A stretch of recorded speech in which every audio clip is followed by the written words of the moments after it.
네, 안녕하세요. 저는 의학과 17학번 김현식입니다. 약간 갑작스럽지만 여러분들이 한번 암에 걸렸고 상황이 심각해서 곧바로 수술을 해야 된다고 생각해 봅시다. 근데 이때 인공지능 의사인 왓슨과 인간 의료진의 판단이 다르다면 여러분은 누구의 의견에 따를 것입니까?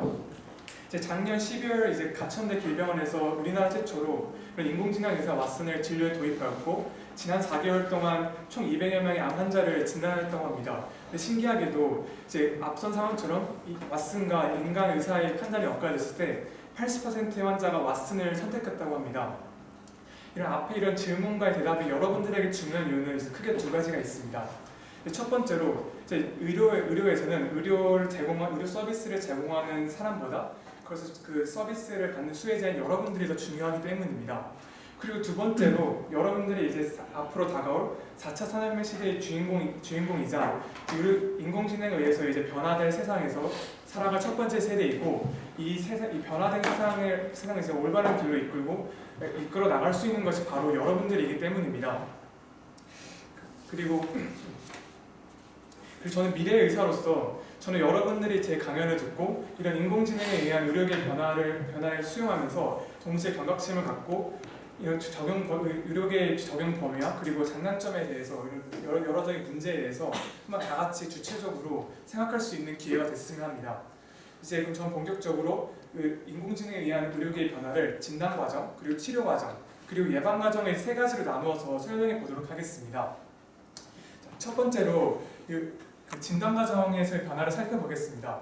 진단 과정에서 인공지능의 도입이 크게 두 가지 장점을 가져온다고 나눠 보았습니다.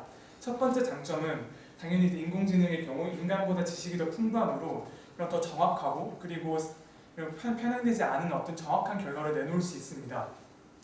그리고 또한 현재 41초마다 새로운 의학 논문이 발간되는데 이런 방대한 양의 새로운 지식 데이터를 우리 인간이 매일 습득하고 적용하는 것이 불가능하지만 인공지능의 경우에는 이것이 가능합니다.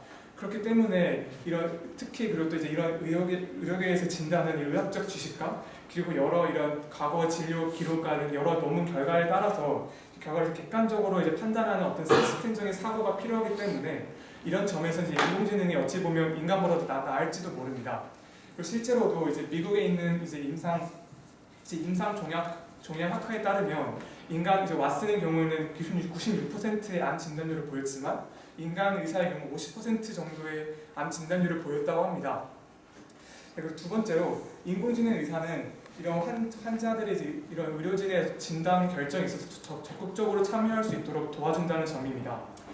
앞서 언급한 길병원의 경우에 의료진들이 이런 왓슨이 내린 권고를 직접 환자들과 공유하면서 환자들이 더욱더 직접 이런 진단의 결과를 낼 수 있도록 더 적극적으로 참여하게 되었다고 합니다. 이런 말씀드린 두 가지 장점 외에도 사실은 수많은 장점이 있습니다. 그러나 그럼에도 불구하고 저는 이런 인공지능이 진단 과정에 있어서도 인간을 대체할 수 없다고 생각합니다. 그리고 또한 사실 대체라는 말 자체가 저는 틀렸다고 봅니다. 이런 인공지능 의사 왓슨을 만든 IBM의 헬스 본부장인 앤드루 노슨에 따르면 지난달에 왓슨은 인간 의사에 도와줄 가장 훌륭한 조력자이며 그리고 또 방대한 환자 기록을 읽고 앞선 이런 최적의 임상 실험을 통해 병원과 어떤 제약사를 연결해 주는 것이라는 표현을 했습니다. 저희는 이 표현을 통해서 이런 왓슨이 인간의 대체품이 아니라 인간을 그저 도와주는 하나의 수단일 뿐이라는 것을 알 수 있습니다.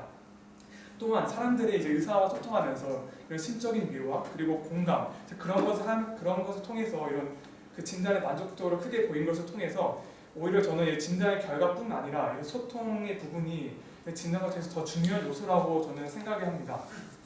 그래서 다시 정리하자면 인공지능은 이런 진단 과정에 있어서 의사를 대체하는 것이 아니라 그저 옆에서 도와주는 보조적인 역할에 머물러야 된다고 생각합니다. 그렇다면 수술 과정에서의 인공지능 역할은 어떻게 될까요? 두 번째로 수술 과정에서의 의료계 변화를 살펴보도록 하겠습니다. 어찌 보면 인간보다 더 섬세하고 빠르고 정확하기 때문에 이런 기계가 수술하면 좋은 점은 뚜렷합니다. 그럼에도 인공지능이 인간 의사를 대신해서 수술하게 되면은 여러 가지 도덕적인 문제가 생기게 됩니다. 아마 이런 대표적인 문제로는 인공지능 의사가 수술하면서 만약 실수를 저질렀을 때 과연 그것을 누가 책임지느냐입니다. 이제 물론 현재로서는 이런 관련된 법안이 이제 많이 만들어지지 않고 아직 이와 관련해서 많은 논란이 있습니다. 이외에도 어떤 판단, 위급한 상황에서 판단해서 윤리적 문제나 도덕적 문제가 남아 있고, 그리고 사실 이런 여러 가지 문제를 이제 해결할 수 있는 방법이 전 한 가지 있다고 생각합니다. 바로 이런 수술에서 어떤 총괄적인 책임을 인공지능 의사에게 떠밀리는 게 아니고 바로 인간이 바로 그런 총괄적인 책임을 맡는 것이지요. 그래서 다시 말해 이제 인간이 수술을 직접 하면서 인공지능은 그 옆에서 이제 수술 상황을 봐주면서 보조적으로 환자의 상태나 아니면 선호되는 어떤 치료 과정, 아니면 그 상황을 계속 보고해 주는 것입니다. 그래서 이 방식을 사용하게 되면은 물론 이제 인공지능이 알려주는 방식대로 했다가 이제 사고가 일어날 수 있습니다.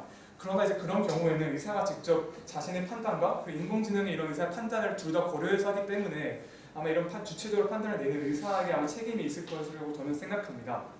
즉 이처럼 수술 과정에서도 진단 과정과 마찬가지로 인공지능은 인간을 보조해주는 역할에 머물면 수술의 질을 향상시키면서 이런 도덕적 문제의 발생을 좀 피할 수 있을 것이라고 생각합니다.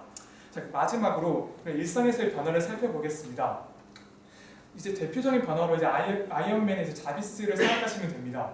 이제 아이언맨의 자비스의 경우 이제 인간의 심박수나 아니면 체온, 여러 이런 신체 리듬을 실시간으로 체크하면서 건강 상태를 확인할 수 있습니다. 이런 것의 좋은 장점은 위험 징후를 미리 조기에 파악해서 위험 상황을 미리 예측할 수 있다는 것입니다. 한 예시로 이제 의료 AI 비노는 중환자실에서 환자의 심전도 데이터를 측정해서 90%의 정확도로 이제 10분 먼저 이런 그 부정맥이 발생하는 것을 이제 미리 예방할 수 있었다고 합니다. 그러나 개인의 신체 정보가 실시간으로 저장된다는 것은 어찌 보면 개인의 개인 정보가 실시간으로 유출되는 것으로 똑같이 해석할 수 있습니다. 그렇기 때문에 이런 신체 조건에 의해서 부당한 차별을 받을 수도 있고 이렇게 해킹당해서 개인 정보가 유출됨으로써 악용 가능성이 충분히 있습니다. 이처럼 일상에서 인공지능의 도움은 여러 가지 장점을 가져오지만 동시에 악용 가능성이라는 요소 때문에 이런 진단 여러 가지 법안이 마련되기 전까지는 보급을 미뤄야 한다고 생각합니다. 그리고 이제 결론으로 미래 의사가 더 나은 진단, 치료, 그리고 예방을 위해서 이제 인간과 기계의 일심동체 의사의 진화는 어찌 보면 당연할 것일지도 모릅니다. 그러나 이 진화가 그런 진단의 상승 외에도 많은 장점을 가져오지만 이 의료 행위를 받는 주체인 것은 바로 여러분이라는 것을 잊지 말아야 합니다. 미래 의사를 완전히 대체할 수 있는 인공지능이 나오더라도 저는 인간의 36.5도 체온은 완전히 대체할 수 없을 것이라고 생각합니다. 저는 이제 마지막으로 이제 IBM을 현재 위치까지 성장시킨 이제 앤드루 노슨 박사의 말을 인용하면서 강연을 마무리하도록 하겠습니다. 이제 가장 좋은 것은 옳은 결정이며 최악은 회피하는 것이다. 그 회피하는 것은 곧 실패하는 것이다입니다. 네, 감사합니다.